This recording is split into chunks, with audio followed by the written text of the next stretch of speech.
Hi అండి. ఈరోజు simple and ఈజీగా వంకాయ ఫ్రై ఎలా తయారు చేసుకోవాలో చూపించబోతున్నాను. ముందుగా స్టవ్ ఆన్ చేసుకొని ప్యాన్ పెట్టేసుకొని ఇందులోకి 3 టేబుల్ స్పూన్ల వరకు ఆయిల్ వేసుకోవాలి. ఆయిల్ కాస్త ఎక్కువగానే పడుతుంది.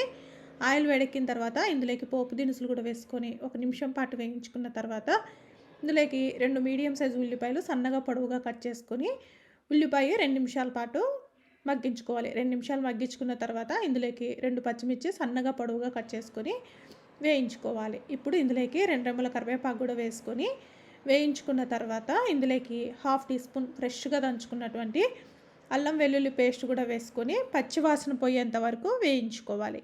ఇప్పుడు ఇందులోకి కట్ చేసి పెట్టుకున్న వంకాయ ముక్కల్ని ఇందులోకి వేసేసుకొని ఒకసారి బాగా కలిపేసుకొని మూత పెట్టి లో టు మీడియం ఫ్లేమ్లో 3-4 నిమిషాల పాటు మగ్గించుకోవాలి. 3-4 నిమిషాల తర్వాత మూత తీసి ఒకసారి కలిపేసుకున్న తర్వాత ఇందులోకి రుచికి తగినంత సాల్ట్ అలాగే పావు టీ స్పూన్ పసుపు వేసుకొని ఉప్పు పసుపు వంకాయ ముక్కలకి బాగా పట్టే విధంగా కలిపేసుకోవాలి. ఇలా కలుపుకున్న తర్వాత మూత పెట్టి మరొక 5 నిమిషాల పాటు లో ఫ్లేమ్లో మగ్గించుకుంటే వంకాయ ఇలా మగ్గుతుంది. ఇప్పుడు వంకాయ ఇలా సాఫ్ట్గా మగ్గిన తర్వాత ఇందులోకి 2 టేబుల్ స్పూన్ల కారం వేసుకొని ఒకసారి బాగా కలిపేసుకొని ఇందులోకి సన్నగా కట్ చేసి పెట్టుకున్న కొత్తిమీర కూడా వేసుకొని ఒకసారి కలిపేసుకొని స్టవ్ ఆఫ్ చేసుకుంటే చాలా సింపుల్ అండ్ ఈజీగా వంకాయ ఫ్రై అయితే రెడీ.